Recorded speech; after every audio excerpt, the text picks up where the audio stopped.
David Cote explains why data centers remain irreplaceable in the age of AI, detailing relentless demand, game-changing investments, and the untold story of power, talent, and digitization that will transform the next half-century. The reality of it is it's 8 layers, one of them's an antenna, fit and finish matter a lot.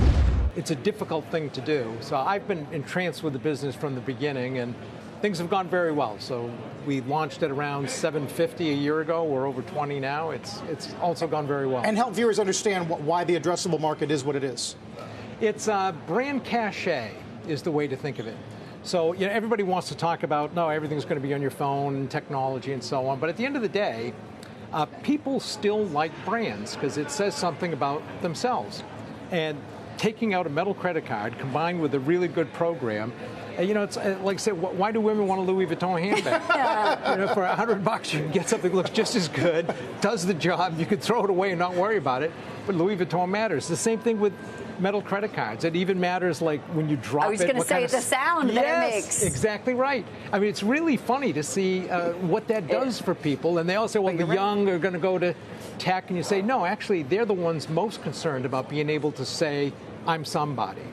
They're the one buying the vinyl records now. It's the same kind of a deal. Just take it out when you go through TSA. Yeah, it's really kind of, so I'm quite entranced with the business. We're growing very well, and you've seen the quarters. It's done very well. That's fabulous. I mean, we talk about you all the time through the Vertiv lens, and we did get this announcement from NVIDIA and OpenAI. Can you help viewers understand what the financing aspect means for the growth of the business? Whether or not does that harken back to things we saw in the 90s or not? No, I do think, I suppose you could say some of it is the same, but overall, here's the way I would look at it, and it's why I like Vertiv from the beginning in terms of an investment. We're only 40 years into the digital age. The industrial age lasted over 100 years. We're only at the beginning of everything that's going to transform digitally over the next 50, 60 years. So we're all entranced right now with AI. It's really just the next step.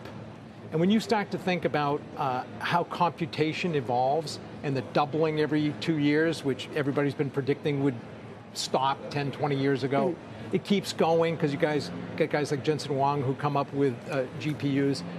If you double computing power every 2 years, in 10 years you have about 32 times the computing power you do today.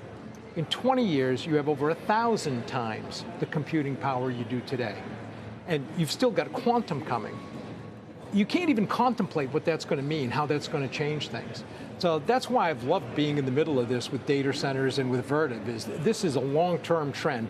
All these things that you're going to see, the investments that are being made, will there be a lull at some point? Probably so. When that comes, tough to know, but I know that trend is there. There's no alternative to a data center for storing information, even for quantum computing. Yeah, the lack of alternative, I guess, is where it comes back to. I ask this question, and I admit that it's a naive question every single time this comes up, which is, if power supply and capacity is the main constraint, why aren't the smartest people in the world trying to figure out a way where you might be able to navigate around it or reduce the power needs of that computation? I mean, there was a time I remember when people were like, batteries can't get all that more efficient and competitive with ice because it's chemistry. Yeah. People said that. So I don't know if there's longer term, maybe it's beyond the horizon we care about, but is it possible that you're going to end up with more capacity than we need in power? Boy, maybe someday. Yeah. But for the next 10 years, I have a tough time seeing that. No, that's the answer, I guess. My view of it is, because some people will say data center growth is going to be restricted because you can't get power. I think it's the other way around. With the kind of money involved, the power will show up. Now, it may be gas turbines that are burning energy, there may be more solar, wind, nuclear, whatever. The power will get there. There's just too much money involved. There's too big a trend with the data storage. This has to keep going. So, yeah, it's a problem. Everybody has to work on it, but they will sort it out. They will find the power. There's just too much demand. I'd love to get your take on the H-1B visas and the new price of that, sort of the price of entry to work here. For some of the best and brightest, I'm sure your companies need to use these to get the best talent. What's your take on it?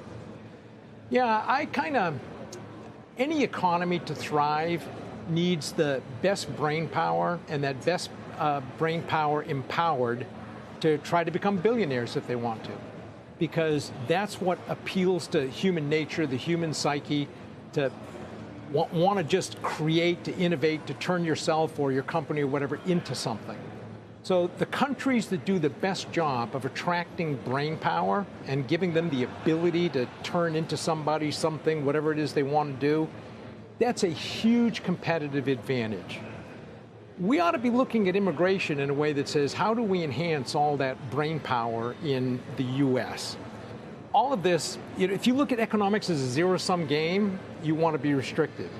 If you look at it and say, no, economics builds on itself, which is a lesson since Adam Smith that we keep learning, it seems, and every year a new group has to learn it and maybe doesn't.